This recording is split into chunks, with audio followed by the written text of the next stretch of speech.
We are rolling. So this Nature Journal Club workshop is going to be a little bit different than a lot of the other ones we have. So we're not going to be kind of getting into like, here's the structure of a squirrel's foot and how that's relevant in your life. We're going to be backing up and looking at some more artistic ideas and concepts. We're going to unpack my thoughts on composition. And we're going to do this for two reasons. The first is that it makes your drawings better. Thinking about this composition stuff, turns out a few of these ideas applied, and you'll like your drawings better, and other people will too. The other part of that is that when you start to kind of get more into composition, it challenges you to start playing with a lot more stuff on a single page. And how you're visually, spatially kind of approaching this space. And that's actually an invitation to get your brain to start to work more in more interesting ways. So we won't just be looking at kind of composition of, here's a little landscape drawing, and we'll start with that of, how do you work the elements in that kind of a space.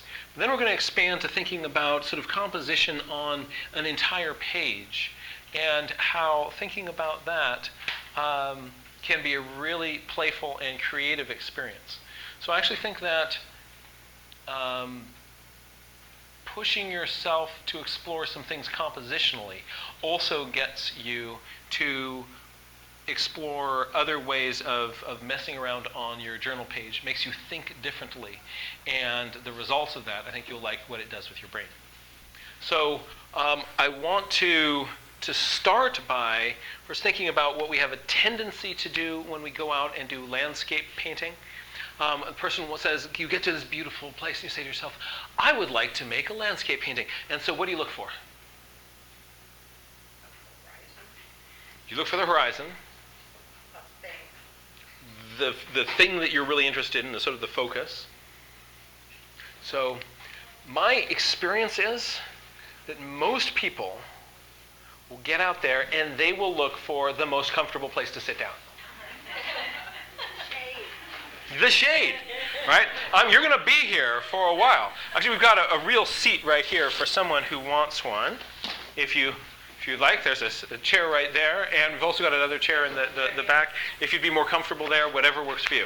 So my experience is that a lot of people, they get out there and they're just looking for the most comfortable place to sit, which is usually with your back to the sun. And when you turn your back to the sun, it means that the shadows are completely lost on whatever is directly in front of you. And people will sit in the most comfy place and kind of go, oh, yeah, and just start drawing whatever's in front of them. And they start with whatever captured their interest, and they start to work out from there. And they stop when? When they reach the edge of the paper. So the sun's location and where the comfortable chair is has just chosen your subject, and the size of your page has just chosen your composition, right? These two together mean you're in for trouble.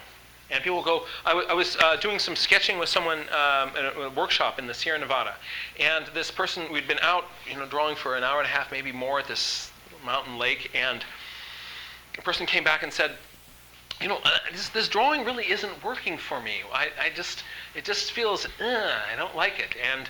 And I said, well, what really caught you? What caught your interest about what you were looking at? And she said, nothing really. And I said, why were you drawing it? And she said, that's where the log was. And I realized, oh, I do that too. Right? And it turns out that photographers who are going to walk out there and in a millisecond get their image, spend more time framing their shot and thinking articulately about composition than a lot of us field sketchers who are out there. We're looking for the comfy log. And so at the start, we want to kind of train our brains to think more like a hungry photographer with just one more piece of film left in that camera, and like, what is that really going to be the view that really gets me? No, it's not. What about this? Yeah, there. And what's it going to be over here? Here. Really kind of get into the nuance of that, rather than just sort of jumping out. This looks comfortable. That looks like stuff. I'd better get my drawing on. Right? Sometimes people are like, I ought to do a landscape picture, and you just do what's ever in front of you. And so framing your shot is going to make a huge, huge difference. And just being aware that we have this tendency just to go with whatever is directly in front of the most comfortable place to sit. Make sense? All right. And if it is uncaught, similar to say, like, if I'm going to be there for the next 2 hours doing a landscape drawing, I really better make sure I'm comfortable. That's one of our big motivations. And this is one reason why I love the landscape ethos. I've talked a lot about landscape ethos before. For folks at home who are just joining us for the first time, the landscape ethos is a landscape drawing that is maybe only that big. The larger you work, the more time it takes to do that drawing. So working on little landscapes, what can happen is, let's say you do have an hour to make some sketches. You could spend that whole hour making one drawing of the comfortable view and not like it. Or you could kind of look around and go, like, that little moment over there, that's really cool to me. I'm interested in that. And I'm going to make a little landscape of that. And that moment there, and that over there. And you make this collection on the pages of the moments, of the views, of the angles that are saying something to you, that you're really interested by. You actually get more of a sense of that place than if you took all that time and poured it into one drawing from the comfortable view. So I'm all about the landscape ethos, and if there's some little thing you think to yourself, like, oh, the way the fog is working on that little mountain way out there, in front of that mountain, like, that's too small in my landscape ethos to get. Just do another landscape ethos of that view. Whatever it is that is interesting to you, just do a landscape ethos of that. And you can crank these things out much more quickly. A landscapito. So it's the Spanish diminutive that I made up for landscape. So think mini landscape. Excellent. That really is a game changer. But even if you're not going to do that, starting with one of these little thumbnails before exploring a larger picture will make you really happy. You do a little thumbnail. If you like it here, you also might like it here. But if you don't like it when it's this big, you probably won't like it when it's this big either. So it's a great way to start, and then you can go on from there. There are a number of rules of composition that people will describe. I think it's best to sort of think of these as suggestions, because any one of the rules of composition, you can find lots of examples of where people have successfully done the opposite thing from that rule. I think Robert Bateman takes a particularly perverse pleasure in taking a composition rule and making a really successful painting that completely breaks that rule. And like, look, you can do that here. You can just do these other things that balance that out. So don't think of these as hard and fast rules, but what I'm going to do is give you a toolkit of compositional things to think about when you are looking there. And so for me, these have to be easy to remember, easy to apply. And a lot of them, I'm going to actually start with the negative, the don't do this, because a lot of these rules just sort of seem to be a way of trying to get people to stop doing this, right? Or I'm going to take the center of my attention, and I'm going to stick that in the middle of my page, and then turn the page and do the same thing again, where it says, aardvark, zebra, right? That one little object in the middle of the page, there's no real story then going on with that. Also in my beautiful composition here, I have my horizon line has cut my picture right in half. A lot of these composition rules are trying to get people to please stop doing that, right? Or make it a little bit lower or a little bit higher, but just not right in the middle. The more that zones, the spaces in your picture are equal, symmetrical, the less interesting it's going to be. So, so at the start, we're going to be looking at some tricks that are just going to try to get us not to put our focus in the center, not going to put our horizon right in the middle, not cut it this way, like here's the flagpole. Another thing that a lot of these rules are trying to do is just to get you not to do the uber symmetrical drawing. Right. If the spaces or elements, if there's too much symmetry in your drawing, it's going to make for a less interesting, less dynamic drawing. Here I have my, there's sort of an equal amount of dirt, of mountain, of sky, and I have my two very symmetrical mountains. It makes for it sort of feels balanced, but boring. I can have balance in my picture, but it doesn't have to be symmetrical. If I think of a couple of kids on a teeter-totter, right? If there's a real big fella over here, right, and a smaller one over here, by moving this big one in, I can still get that teeter-totter to balance.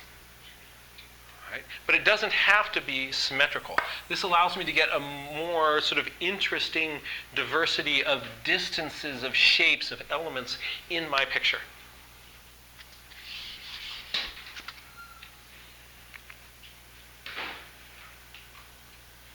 Right? So here, the amount of dirt is different than the amount of mountain, is different from the amount of sky. I have I'm not doing that super symmetrical thing, right? And often when I'm out there in nature, I've just sort of have that idea in my head. I'm going to try to avoid that symmetry. Oh, that view there, I get those both mountains like that. Actually, if I move this over here, my frame over this way, oh, I'm liking that composition better. Right? You get to determine how you're going to crop your shot. Another general idea that helps in a picture, in composition, is to figure out what you're interested in out there. What is your big center of interest?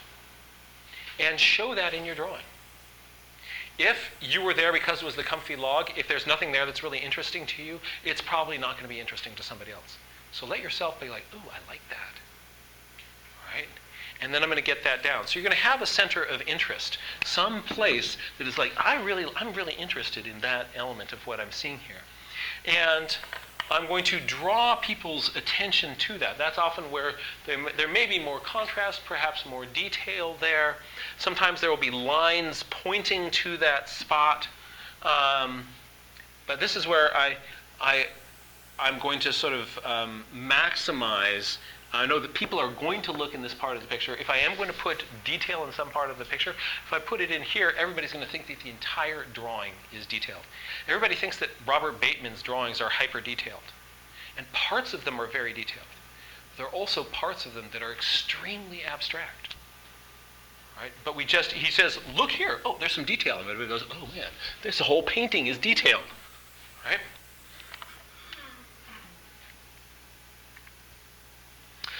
Another concept that I find very useful are creating little cups, shields, buffers to keep your attention in the picture. And that can be sort of a rounded element or something that's going to curve you back in to the picture. So very often, if you've got part of a drawing and you feel that your eye keeps wanting to go there, people will kind of put in just a little buffer, a little hook on that side to pull people's attention in. We'll be looking at some examples of what this can look like in just a moment. There are different models of how to create a successful composition. There's one that I really like because it's very, very simple. I can keep it in my head. I can visualize it when I'm looking at a landscape. And this is something that you look in any kind of book on composition, they're probably going to talk about the rule of thirds or the suggestion of thirds. Right? And what this is it just says, does anybody have one of those cell phones where you can take a picture with it, and when you do, you start to push the button down and this little tic-tac-toe grid appears in the viewfinder? Have people seen that? So some of these phones are actually built in with a rule of thirds finder in it. And what it is, the rule of thirds is a tic-tac-toe grid over your picture. And what it says is, let's not put the horizon right in the middle, maybe over here, or perhaps you want to put it here.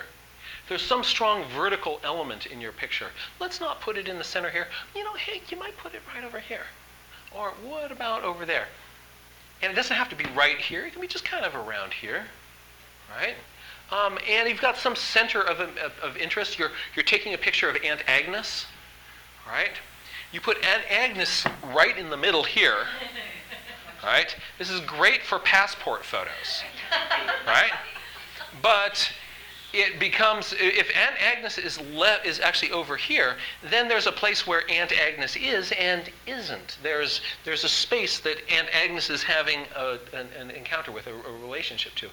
You start looking at the centered photograph versus you put the center of interest perhaps at the intersection of one of these. It doesn't have to be right on that spot, but maybe over here-ish somewhere.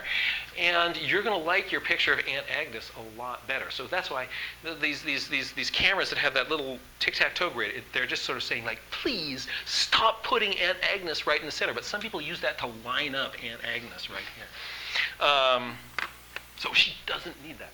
So here's an example of using that. And I can have my horizon down here, some area of interest right there. And that's sort of how this grid is applied. It's not for centering Aunt Agnes. Right? Sometimes I only start thinking about these things. I've just sort of got so wrapped up in a place. I get partway through a drawing and then I realize, like, oh, you know what? This is pretty symmetrical. Easy solution for this in landscapes. If you feel like you have got the same amount of sky as land, just stick in more sky. It's easy to draw. You're just like, okay, now I have a bigger sky. And I'm done. Right? So now I've got, 1, 2, 3, that was planned. Right?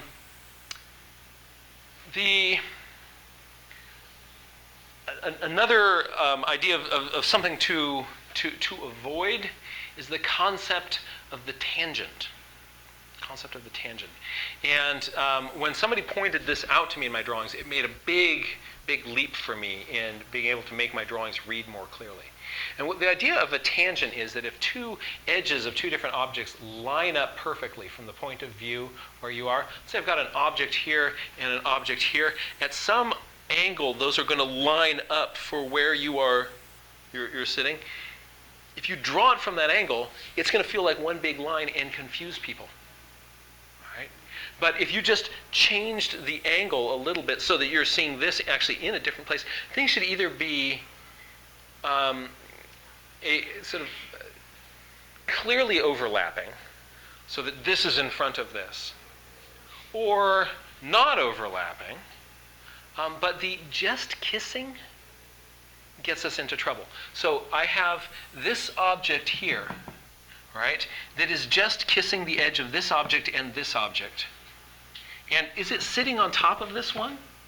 Or is it on the ground next to this one? If I had, instead of this, if I had, here's one box, and this guy was clearly back there, then the relationship between those is clear. But just kissing here is trouble. Having this edge kiss the horizon is confusing. Having the top of this tree stop just at the edge of my picture, it makes the picture frame, makes it feel like this tree is holding up the picture frame. And so then it's sort of suggesting that actually the picture frame is a solid thing. There's some relationship between these physical objects. Or if I had a mountain range here, and I had a tree stop right there at the edge of that mountain range, those tangents are going to confuse people. Because people will assume that there's some relationship here between that, and we don't quite know what's going on. So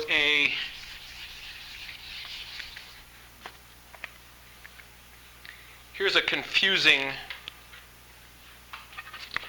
pile of shapes.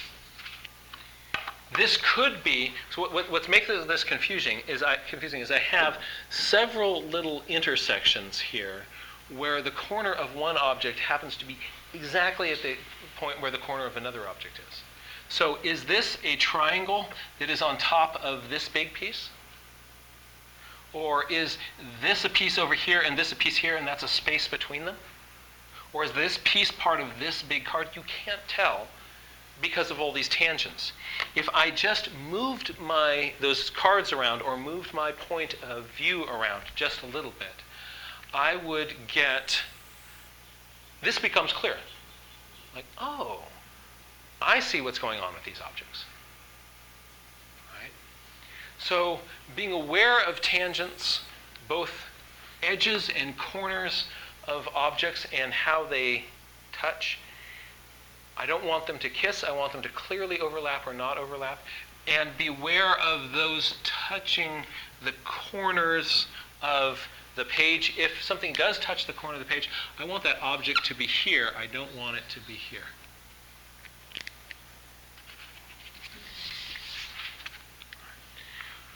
What's a weird tangent in this picture? This was a funky tree that kind of had been blown down and had done this cool thing. So that actually was intentional. But find the weird tangents in here. The trees stop right at the horizon. Yeah. So it looks like, see how these trees are holding up the horizon? It implies that there's a relationship between them. So all you have to do is just move your head down a little bit lower, and your trees are above the horizon line. Like, oh, I see the relationship of these objects. All right. I'm drawing I see a hawk on a tree, and kind of go, oh, here's my tree. Here's the chest of my hawk. Right. If that comes right up at that tree there, that's confusing. It's going to be more helpful if that tree edge is clearly back here or clearly out here. But I don't want it to be just tangent with that object in the background. So that's a little handful of some placement and composition ideas. I'm now going to show you a photograph with bad composition, but a bunch of little good compositions. And what you're going to do is you're going to take your hands like this, or like this, make a little frame, and you're going to find the good compositions within this larger picture. And then what I'd like you to do is on your piece of paper, you're going to make a little thumbnail of one of the compositions you like. First find several and sort of see like, oh, I like it like that. Oh, yeah. Oh, no, yeah, I can do that too. That kind of works. Okay, ooh, what about there? Yeah. Okay, I'm going to try it at that other third part there. What happens if I move it more this? You're going to figure out a composition that works for you. Choose one of them. And instead of making a big landscape drawing, you're going to make a little thumbnail landscapito of that view. All right, so this is the view from, does anybody recognize the lookout, the point? It's Half Dome from Olmsted Point in Yosemite. And this is the view that everybody gets. Ruh-roh.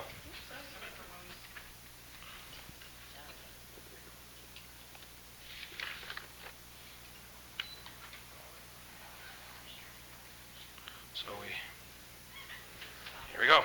I like hearing that sound again. Everybody gets this one shot, this one view of Half Dome, because you pull up your car right there, you get out, and it's basically like, take a picture, look, there's a scenic viewpoint. So everybody pulls up their camera, goes click with the average camera makes Half Dome this big, and they put it right in the middle of your picture. So this photograph, everybody gets it. And hopefully we can get our visuals back. Let's see here. And yes, we're coming back in. Come to me. Ruh-roh. Yeah. Hopefully this will brighten more. It's coming in. We'll just give it some time. Yeah. So this is the view that happened that everybody gets, but actually hidden in here are a bunch of different interesting compositions. All right? So make your little frame. Kind of decide how you would frame it.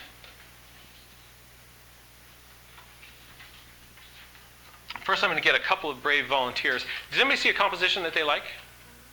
All right, who wants to come up and put a box? Crop it where you would crop it. Anybody want to try? Give it a shot. So how would you do it? There's no right answer on this, by the way.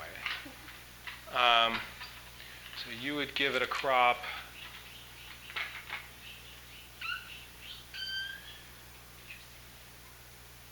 Interesting. All right. Great. What's another way you could do it? Thank you. Yeah, give it a shot.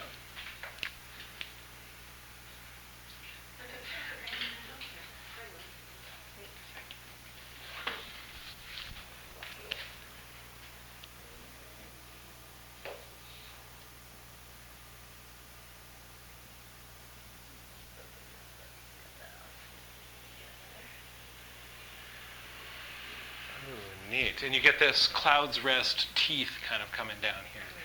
I like this guy. And you like that? So yeah, see, what you want to do is figure out what you like there and put your frame around it. Right? And then how am I going to put that? And look at this. What she likes is right there. Oh. All right. Anybody want to do one more?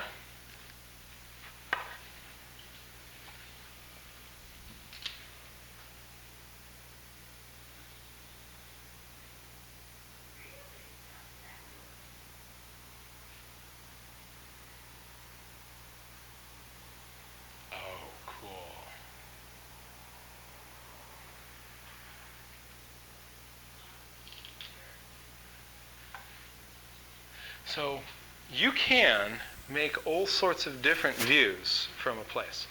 So figure out one that you like, and we're now just going to make a very simplified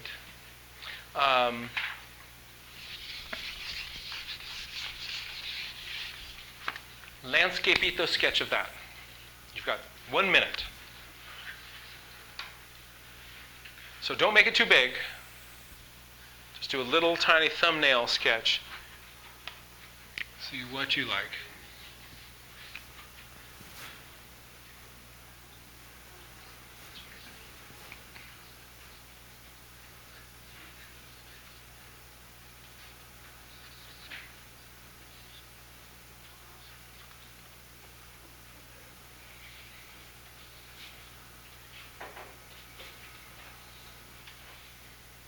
What is it you like?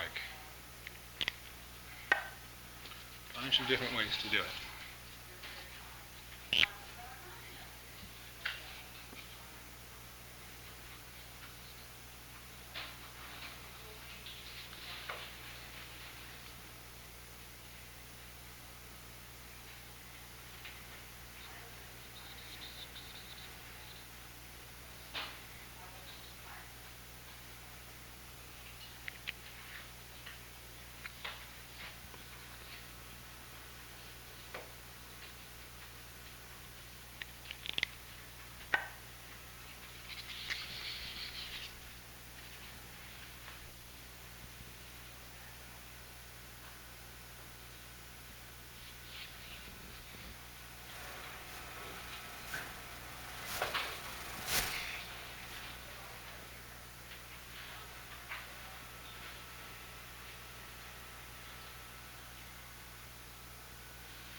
About 20 more seconds and we have to drive on from Old Cent Point.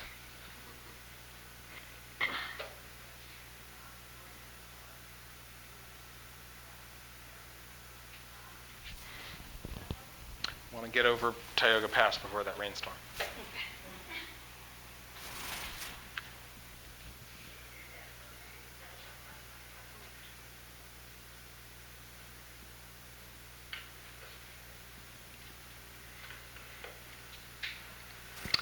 With those, so that kind of rule of thirds framework.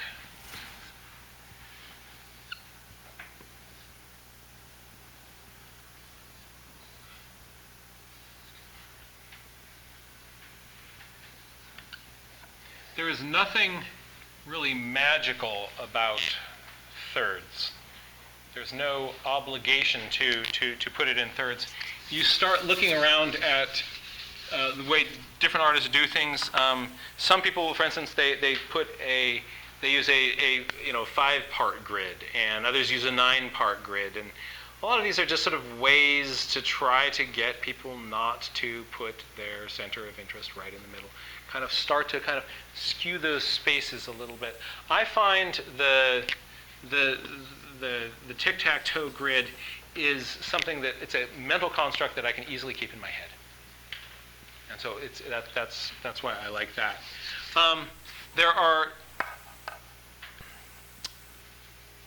There's some folks going around saying, like, what you want to do is like use the tools that the masters and the ancients used, and something that gets a lot of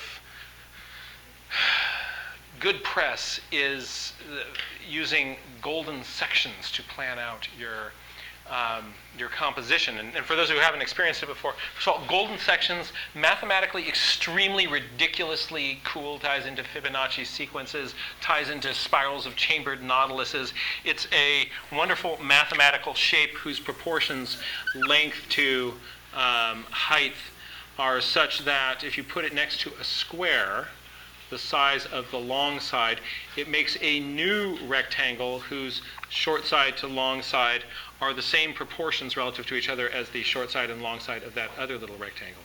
And so you can use that to keep building more of these little rectangles. The proportions of the short side to the long side end up being the same. It's really, really fun, and sometimes you really want to kind of geek out on the math of this. This is really cool. It's cool stuff. But, and yes, you can find this is the exact shape that the face of the Parthenon is. And you start looking around and people are saying, well, this then is what we should be kind of mapping this out and then using that to kind of put kind of key points in our composition. I disagree. This is way too confusing, way too complicated for doing out there in the field sitting on a stump. And you see like some people going like, but like the great masters were doing this. And to that I say, no, they weren't, right? Like this here Mona Lisa, all they did is they took this sequence of golden sections and sized it so that one part of that fits her head. Right? That doesn't mean her head, this drawing was done based on that. It means you just used the scale tool to resize that so that it fits their head. And look at how nothing else in this lines up with any other significant point in this picture. Like, oh, it helps you find the point that's somewhere between her lips and her nose, or a point maybe 2/5 of the way up her nose here. Or the right side of her eyeball, or just outside of her hand, This wasn't based on, so don't think they like this is what Da Vinci was doing. I better get on this bandwagon. No, it's like way too confusing, and I don't think this is how this drawing was constructed in the first place. Oh, I did, although, see an interesting thing that was kind of looking at how the painting The Last Supper was based on a number of these kind of geometries, but that just is like, that thing is just like crazy math. Other, I find, kind of not very helpful constructions that a lot of people are peddling in how you should think about your composition is this whole diagonals thing, where you take a line and you connect these corners here, and then you go from the other corner at a right angle to that line, and like, look at how this must have been based on this. Was the photographer going, dude, they're kissing, right? And the, you can post-hoc put all sorts of different things. And isn't it interesting that if you take something, if you do this and you put the thirds over it,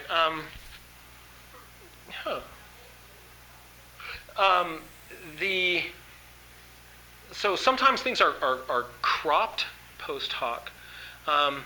But I don't find this sort of diagonals thing particularly useful. There's one source of that I found of like some really great composition wisdom.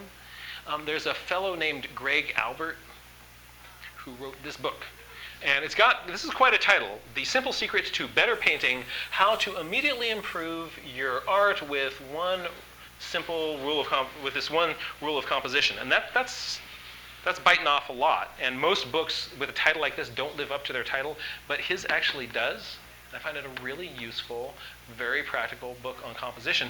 And he has this statement to say about composition: never ever make any two intervals the same, which at first was rather opaque to me, like, what are you talking about, Greg? But then he kind of unpacks this, and what he's talking about by intervals is that could be, intervals could be the shapes of objects in your painting, it could be the size of objects in your painting, it could be sort of your steps in value, it could be sort of the number of different sort of colors that you've got. And he's basically saying, mix it up, have variety in that, and you will be a happier camper. So that can look like this. So here is a little diagram with very similar intervals. 3 objects the same size, same distance from each other, smack dab in the middle. Look at how much more interesting it becomes if we just vary the interval of the spacing between them. All of a sudden, these two are in a relationship. This isn't, so there's something going on there. There's distances that are different. There's more variation, more interest in there, just by modifying that one interval. Or we could modify the interval of the size of those things and their spacing, or the size and the spacing and the shape, or the size and the spacing and the shape and the value, or the color. Right? And what you end up doing is thinking of all of those different elements as things that you could independently tweak. And is the amount of dark and mid-value and light the same in this painting or drawing that I've got? If so, maybe that's one of Greg's intervals that I could kind of tweak to kind of bring more interest into this drawing. So by putting more variation in it, he's not talking about this. Right? So this calico jumble, at first you're saying like, ooh, I've got all this variation in there. But what isn't there variation in here? Size, relationships, spacing, yeah. So to help people kind of see that, he came up with this idea that I love, which is the 3 bears. And the 3 bears are Papa Bear, Mama Bear, and Baby Bear. So this is the concept of mostly, some, and a little. My drawing is mostly sort of dark, moody grays with some greens and a little bit of a bright red accent. By having it be mostly, the drawing is going to have kind of color harmony. It's going to be mostly something that sort of unifies that drawing, mostly warm browns or something like that. By having the a little, I've got something that's an accent. If everything's the same, there is no accent. Right? So there's a little accent. There's the bulk of this thing is, and then there's some variation in between that to help keep it interesting. Mostly, some, and a little.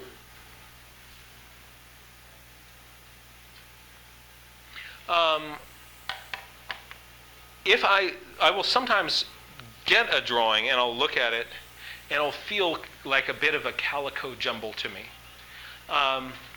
So this feels very spotty. Right? If I take one color, if I mix up a little bit of purple gray or maybe some blue, and I paint that over a big portion of my picture, I can unify parts of my picture. So I can, after the fact, if this feels a little bit too sectioned off, I can put a wash of value over it. You see how that kind of pulls part of this drawing together? Before. Now unifying wash. I can do that over part or all of my drawing. And that really helps kind of pull things together. If I'm trying to get this sort of kind of harmony of colors with colored pencils, a very powerful way of doing that is just by not using as many pencils. You may have the big 64 Crayola box, but you don't have to use every crayon in the box. Pick out your top 3. For this drawing, I'm going to restrict it to this pencil, and this pencil. I put the rest of my pencils away. One of those pencils is going to be for my accent. I'm going to build up my whole drawing with these guys here and then bring in a little bit of an accent. And I'm going to have a sense of kind of color harmony through that drawing with an accent. It's really helpful to start to look at art around you in terms of concepts of composition. And we're not initially trained to do that. We kind of look at something and go like, oh, wow, I really like that. Why? I don't know. It just looks cool. Right? But what I'm going to do is I'm going to put up a picture. And I'm going to ask you to first just look at it and kind of soak it in, kind of go, huh. Then notice what your eye is doing. How's your eye traveling around it? And then start to think of it in terms of concepts of composition. What is happening there composition-wise that is making that work or not work for you? All right? So we're going to try this one right here. So first just kind of look at it, and then to sort of notice how does your eye travel around? And then start thinking of it in terms of concepts of composition that work for you.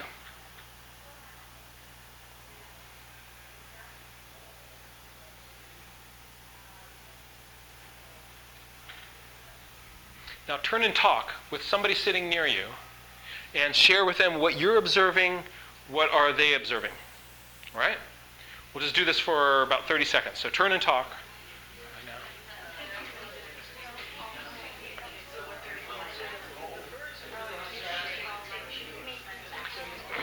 So we can be on the same team. What do you notice? So that, I like how there's kind of a shadow of the, is it like a wall? Mm-hmm. Yeah, in the back, and it's kind of like the man on there, and you're kind of like turning your eyes and showing what is there. I did they do that maybe, and then you like kind of go to the birds, and it's like it's not like fully aligned with one side or the other, and then the way that they're not in syncopation, and it's like the back is like a ball. Mm-hmm. Interesting. Good observations. So what are some things that people are seeing? Either it's something interesting that your partner said or something that really jumped out to you about what you're seeing there. Yes? Well, I saw the face and the horns, and then my eye went to the birds with the lightness, and the wings seemed to take me around to the other hole over in the corner. So boom, got sucked down into this, and then this wing hooked you back up in here? I think so, but the white at the top is distracting, so I'm not sure. Yeah, that's true. It would be better without these sort of borders. Bateman was not responsible for this part. Yes?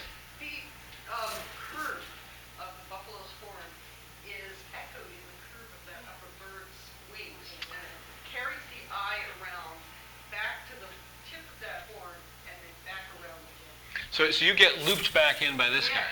Yes. Interesting. And seeing the other one over there as well. But, Mhm. yeah. So this might be sort of a buffer, a hook to keep you in the composition. What else do you notice? Yes?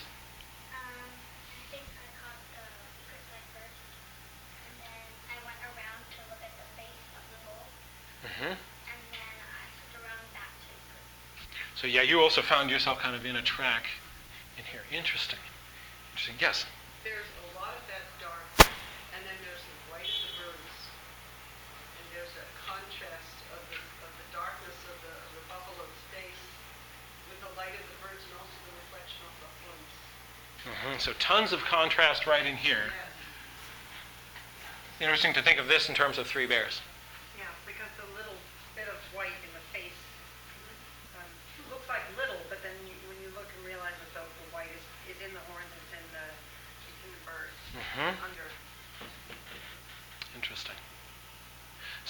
in this case, so this isn't a field sketch.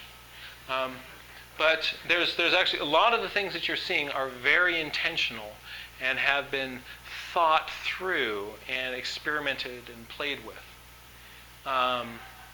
in sort of to lead your eye in these specific ways. Let's try this with a different picture. So first just look, then notice what your eye is doing. Then try to see if you can articulate to yourself some actual kind of constructions of the sort of architecture of this composition.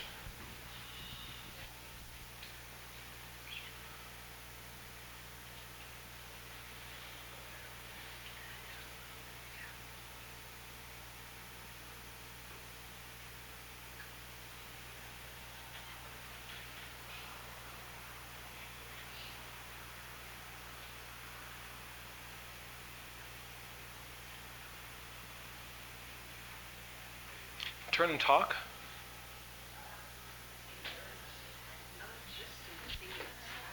So she first looked at the sky where she was looking, and I saw like that pillar that was smoke, and then kind of diverted my eyes down to like that tower.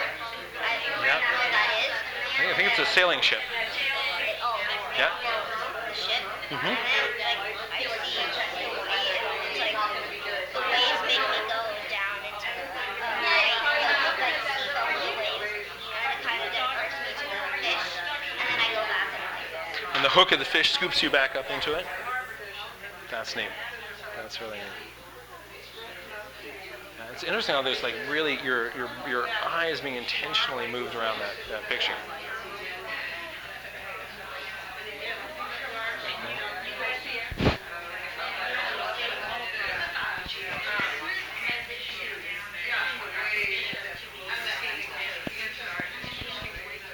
So, what is something that you noticed or that your partner pointed out to you that you found particularly interesting? Yes?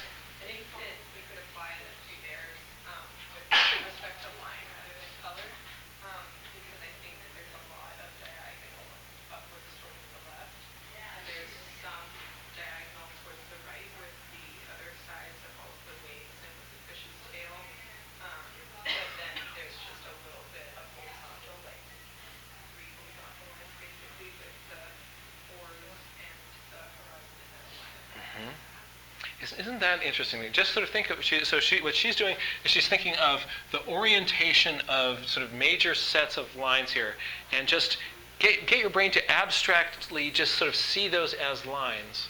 That's really interesting. Really interesting. Yes.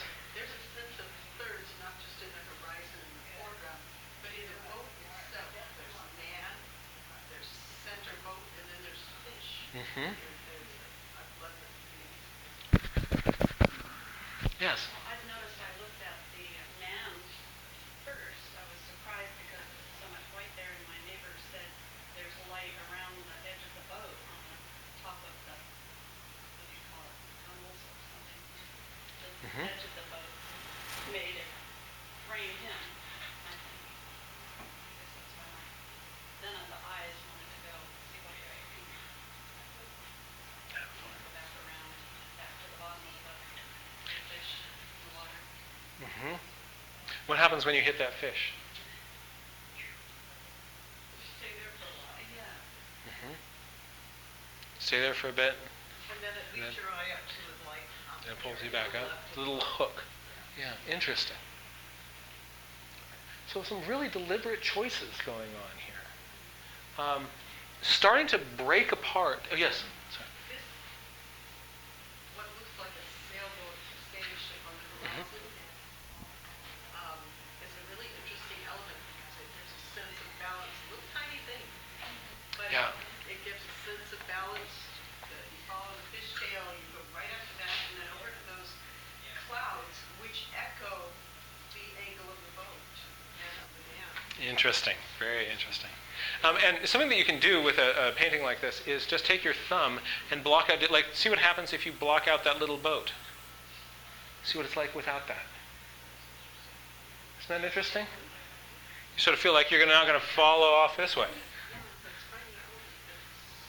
Yeah. What's really interesting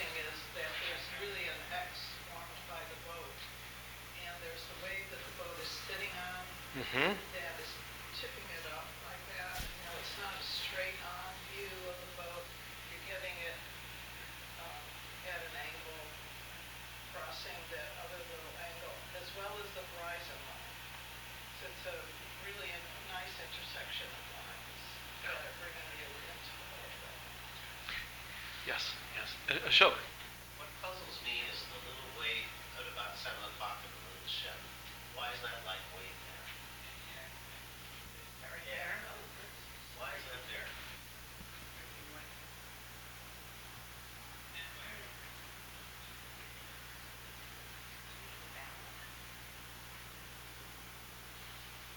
Do you like it better without?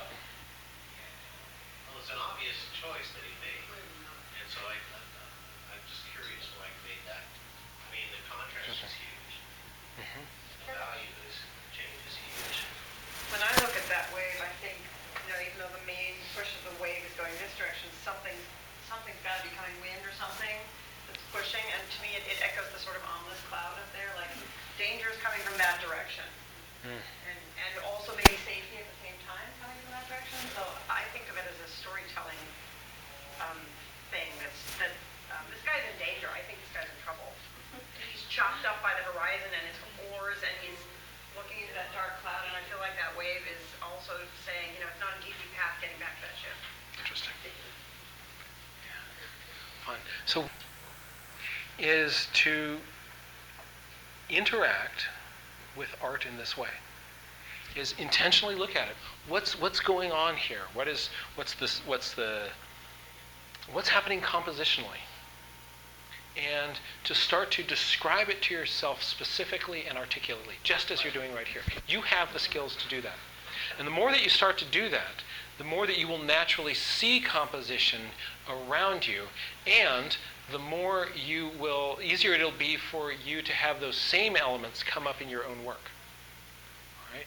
So see what's working for you, what's not working for you, come up with questions, and you're going to train yourself to see art. Right? And if you can see it elsewhere, you can then start to have those same things seep into your own work.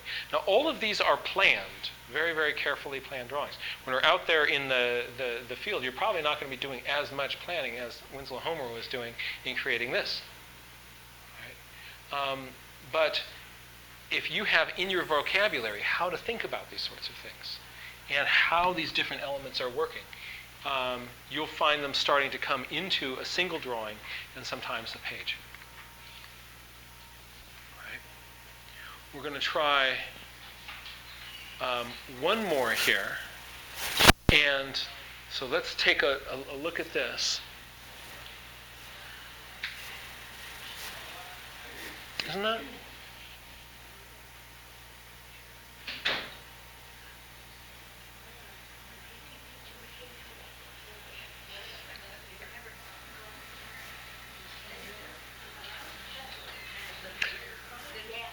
Turn and talk with your neighbor. So the way I see it is like when I first looked at it, I looked at that big clump of snow near that first tree you see, and because of the shadows, it kind of, and the way the snow is curved on the bottom of the left corner, is like making me go up, and then I see the broken fence, and it's kind of leading, and then you see like those tracks, I guess, and it kind of leads me back to the like what I noticed Me too. Yeah. Me too. And then like it kind of diverts me back over to the right again, and I like go in a backward circle and like turn around. Yeah. It's weird how that deer, then you start looking where the deer's looking. Yeah. And my eye goes out through the hole in the fence. And I was thinking, if that was a solid fence, I'd feel more trapped in. But I like the deer kind of looking out at the hole in it. Yeah. But I feel like you're trying to make it, when you're looking at the image, go around and turn back, and like go in a reverse every time.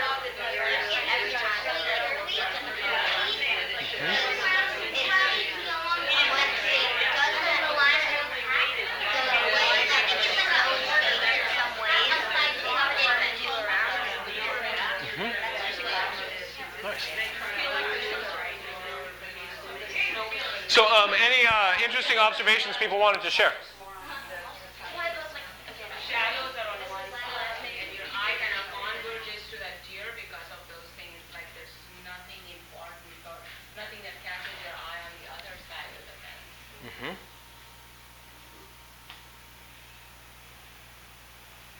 Other thoughts? Very related to me to the left side, to that diagonal cutting right across the picture. So there's this big move here.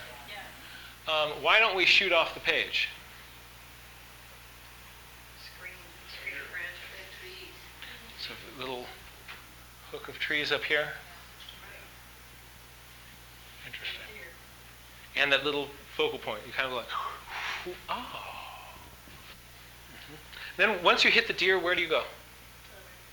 Yeah, we had the same experience. I heard you say it to the right. We were noticing, both of us, we saw this deer and we went, huh?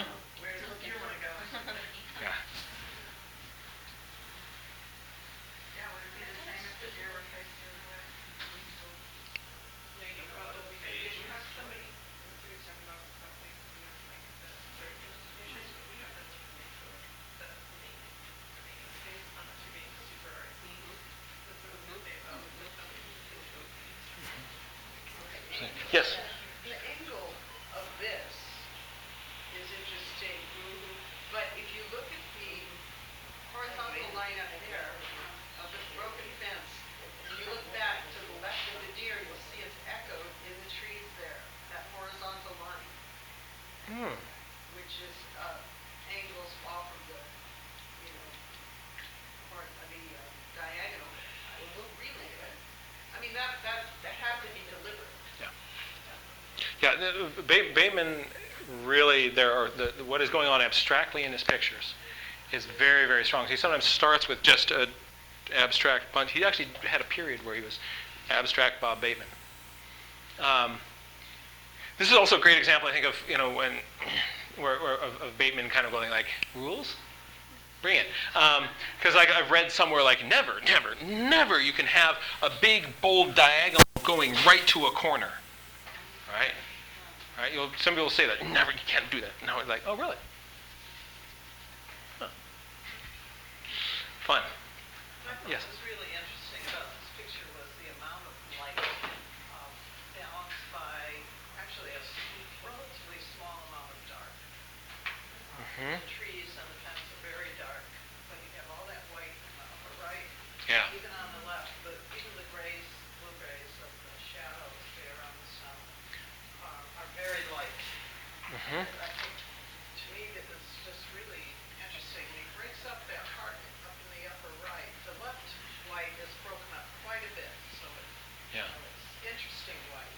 But even on the right, he has this kind of trail of maybe a snowmobile that's breaking up the white, and then he has that, can't tell what it is, some kind of fence or trees or something in there. It's just a very interesting way that he broke up all that white space. Yeah. I was initially going to have to be this, be the last one that we looked at in this way. But since you're kind of pulling out this sort of thinking about, it's really interesting to see these sort of dark black patterns against white. There's another painting that I have here that is, it handles lights and darks in a very, very different way. But I think it might be interesting to contrast this with that, and sort of in your brain sort of hold what's going on here. Also, this is kind of fun in terms of the three bears, right? But let's just try one more. This one. All right.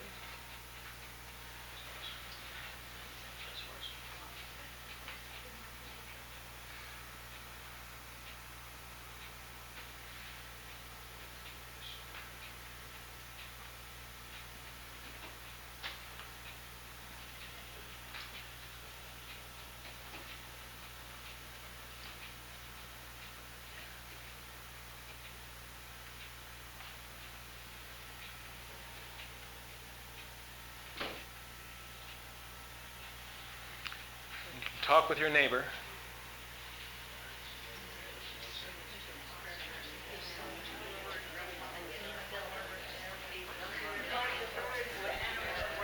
When I first saw it, I think the contrast between the snow below and then the snow that the horse is on is different. Like, it's different. It's a brighter white where the horse is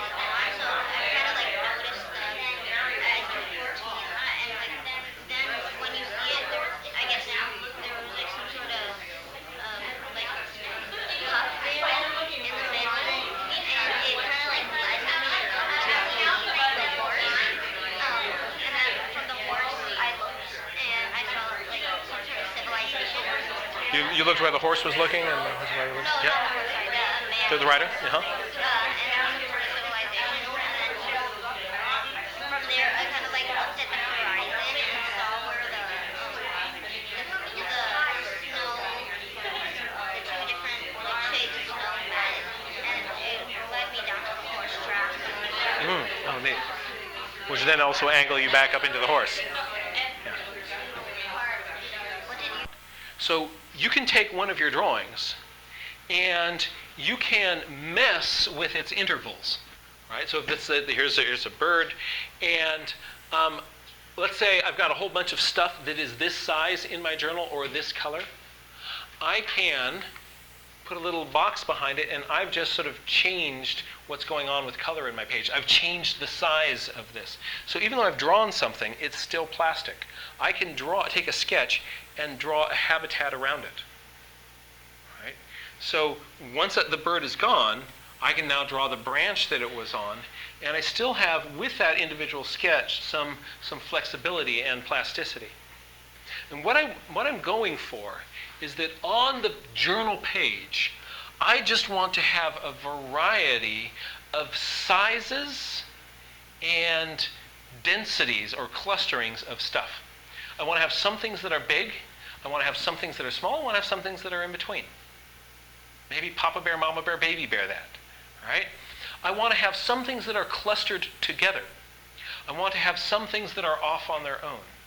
If I have that variety of stuff on my page, I have the raw materials for making a really good post-hoc composition. And I'll show you how that looks. So my goal, when I'm out there and I'm sketching, I have a hard time, keeping track of everything, right? But if I can keep in my head, like, I want to draw some things big, I want to draw some things small, some things close together, some things far apart. I can do that, right? And also, isn't it kind of fun that doing that helps me also start to think differently? Because if I'm drawing everything the same size, my brain isn't being as exploratory as if I'm drawing something small from a distance, enlarging other parts, zooming in, getting all that energy going on the same page. So this is really, really different than, here's my journal, and I drew a bird. Right? So I'm trying to get a number of different things all happening on the same page. Here's how it might look. Hiking along and this is just to say, this is another way of kind of enlarging the size of something. I can just put some color near it, and I'm adding more colors onto my page. I'm changing the size of something. So if I've got a little illustration there, its size and the interval of its color are not static. Right? I can still have some flexibility in bending with those. So here I am, I'm hiking along, and I go, it's a hawk. Right? And it's being mobbed by blackbirds. That's kind of cool. So I sketch this little hawk being mobbed by blackbirds. It's got something in its talons. That's really, really neat. Right? And it turns from a different angle, and right next to it, I'm going to draw another little hawk. Right? I generally start in the top left-hand corner of my pages and work down this direction. That way, I'm a righty. I'm not smudging everything with the side of my hand. If I first did something here and then drew over here, I'm smearing everything on my page. So I'll often kind of work down this way. So then this hawk swoops up into a tree. So I go, cool, hawk in tree. And so I'm going to make a few little sketches of hawkness in tree. And as it's moving its head around from different angles, I'm bopping around from one to another. Notice that these are all fairly small drawings and clustered tightly together. So I want to get variation in that. So hawk seems to be kind of still, so I'm going to see if I can get a little bit closer and get a closer view of that hawk. And then it starts eating the cool ground squirrel critter thing that it has. So I'm going to make a bunch of sketches of that. Just find some more available real estate here on my page. I love doing this. As if something is moving around, you can get one bird body with multiple tails and heads, and you kind of get the sense of the motion, the things that they are doing. Really kind of a fun exercise to let yourself do. You'll find your sketches start to animate. And as it's eating, what hawks do that's really cool is they have a little pouch down here in their digestive tract, the crop. And the more they eat, doesn't go down to their stomach. It goes down here and it fills up this crop. And so you'll see these hawks with this big kind of bulge right here. And that's they're packing food into there. And so as this one was eating, I saw, oh man, its crop is engorging. And so I looked around, where's my next little piece of available real estate? I could maybe do something here. I made a little, oh, here I go. So I make a little sketch right over here in a place that so I'm kind of bouncing around, kind of back to doing an even smaller thing. And then it flies away, and as it does, I can still see that crop in flight. So as far as composition was going, I wasn't really thinking about composition in putting these things down on the page. What I'm thinking about is, can I get some different kind of clustering of things, and some things big, some things small. Still, I do have a lot of things that are all about this size, right? So what can I do about that? I can put a color block near them and change that. I can chunk that into a different thing. Or draw some habitat near it, which is what I did. Right? And notice I just draw a box around this thing, making sure my hawk isn't centered in it. And then just the hawk left, but the branch that it was on is still there. I go back to that branch and fill that in. Right? Or I'd look at the landscape that this hawk flew away over, and I put that in there. The horizon line being about 2/3 of the way up that. Right. So now I'm starting to think more compositionally. Right? I'm going to compose this into a big, long rectangle. I'm going to get a big box here. Now look at, I've got some small things, some medium-sized things, some big things, and then, I'm getting that variety of intervals on my page after my hawk has left. I'm not turning everything into a box this size. Right? And now I can start to add color to it. I find that if I've got a bunch of hawks on my page, I'll paint them all at once. So I paint all my shadows in, and then paint all the rest of my colors in. I even mixed up some just gray, it was an overcast day, and just put a gray box back here. Look at how that kind of visually ties all this business together.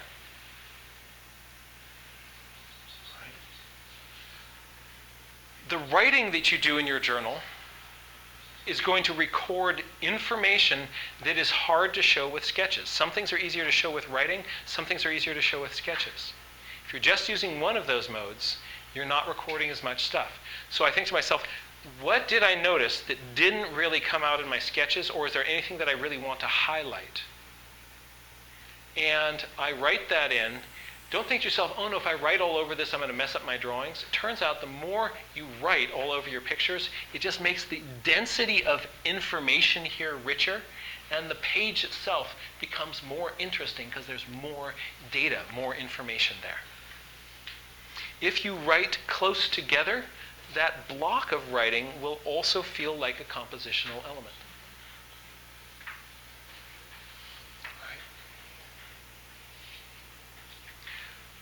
I now keep a little set of colored pencils with me.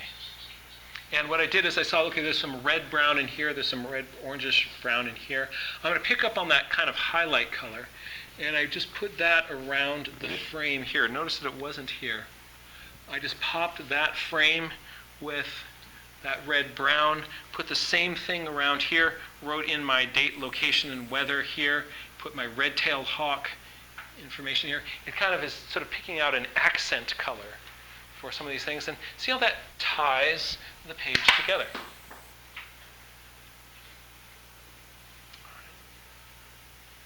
These guys still felt a little bit disjointed, and I wanted to show that this is all one story, so I drew a box around those. But it's not around. Yeah, but it kind of includes this guy's here. Right. Yeah. I love doing what's called breaking the box. So if you draw a box around all these guys, it's actually not as interesting as if you let a little bit of it break the box. So I'm constantly breaking the box.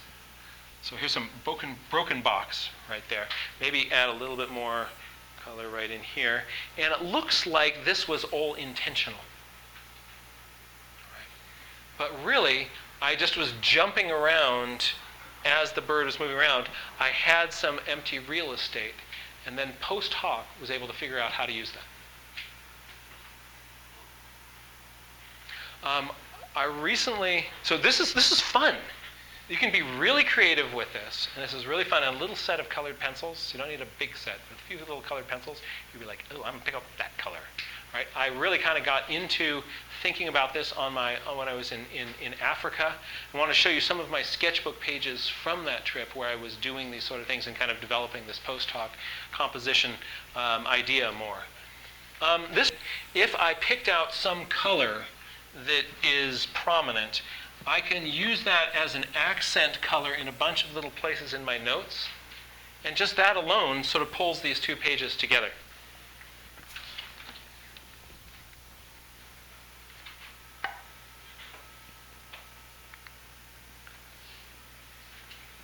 These two pages felt like a jumble before I added that box and that box. And it's a lot more fun when you actually break that box.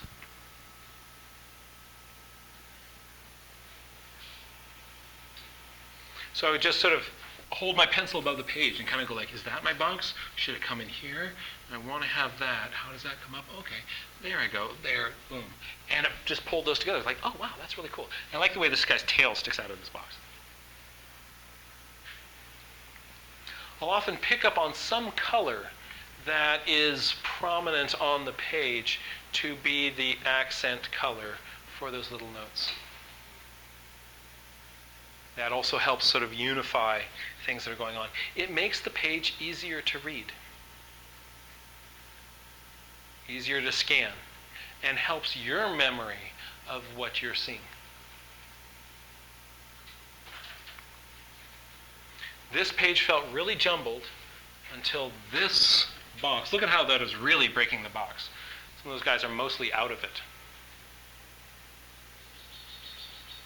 But it makes it feel really planned. It's fun to have it also go over both pages. I'm drawing here not with graphite pencil, but with a ballpoint pen, so that the pages don't smear on each other. Next month is a workshop on drawing with ballpoint pens.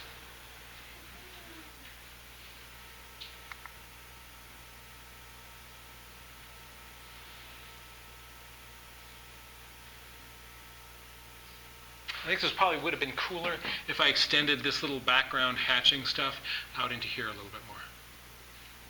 You can be really playful with that. And in this case, what I'm doing is instead of using a box, I'm just using some paint color to grab these guys and unify them together. This felt like a whole bunch of separate little drawings of bird heads up here, and it was until I put that color in the background, and all of a sudden there's a shape there.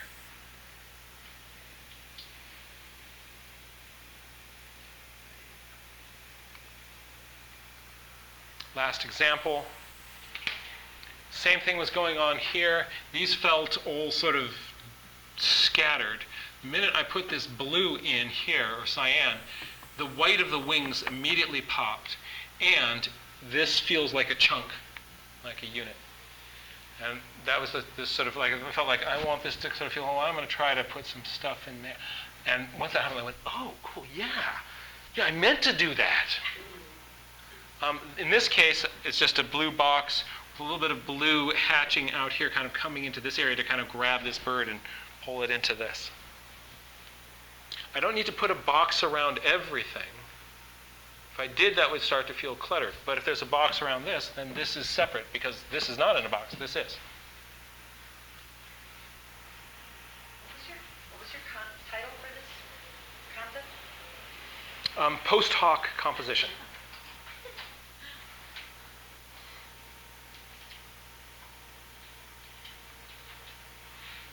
So there is a lot that you can do to mess around with composition both beforehand and after the critter has gone. And let it be something that you let yourself be playful with. mess with these ideas, goof around with it, see what works for you, study photographs. Photographers, again, spend a lot more time actually thinking about composition than a lot of sketchers do. Right? Study advertising. There is composition all around us. Some really great graphic design stuff going on. You see something that arrests you, you kind of go like, oh, why? What's hooking me in here? What's going on compositionally here? What's going on with the shapes, the negative shapes, the spaces between the spaces? And you'll train yourself to start to see composition. The more you intentionally do that, the more intuitive it's going to be for you, the more intuitively it's going to come out on your page. And in the meantime, just start messing with having a mix of sizes and spacings of things on the same page, and then see what you can do playing with those post-hoc. A great opportunity to play with this is going to be this weekend. Not this weekend, the weekend after this weekend. So on the 23rd, we're going to Radio Road, which is right next to Redwood City. This is not the last Sunday of the month. And we are not going, as I had a previous email that went out that said we're going to be going to Black Diamond Mines. So we're going to do another time. But this time we're going to go to Radio Road and spend some quality time with some tern chicks and skimmers. These birds will be really cooperative for you, sitting in front of you like this, going, look, you got a big bill. What are you going to drop? Right? And we will get our sketch on, and also I'm going to encourage people just to mess with. I'm going to put a bunch of stuff on one page and then see what I can do. How can I use blocks of text as visual compositional elements as well? And the nice thing about that is that it also is going to push you to write all over your journal pages. I think it's really important to do that because, number one, it makes it feel like a little bit less of a precious art project. It turns it into a scientific observation thing. And some observations are easier to record with writing, and some are easier to record with drawing. The more of both of those modes you're using, the better. So have some fun with it. You can do this, and get your composition on. And thank you for coming. Thank you. Yes? JP's last name? Panter? P-A-N-T-E-R. I think she already put it on. She did. Oh, great. Yesterday, yeah. Great, great. I sent her an email this morning saying, would you put that up there? Yes. Most of what I did was birds. I'd find a place to sit. There are mountain gorillas and chimpanzees there, but when you go out to see those, you have 1 hour with the troop. Rwanda is not as diverse in megafauna, or as rich in megafauna as a number of other parks. But the birds there have no fear of people. And they just like, I'm a brightly colored, crazy blue and red bird, and I'm sitting right in front of you. What are you going to do about it? And so I just had a wonderful time sketching up a storm. Had one megafauna experience when I was out, I was just going, it's amazing to be here where you're like not part of the food chain, and just, I'm getting my sketch on, listen, another bird, and I follow birds now, and come around the corner and like, I'm here, it's there where your hat is. That's really big purple thing. That's a really big purple thing. I might be in Africa, a hippopotamus. Right? So, I didn't do any sketching of it except from memory later on. Yeah. I had a big focus on birds.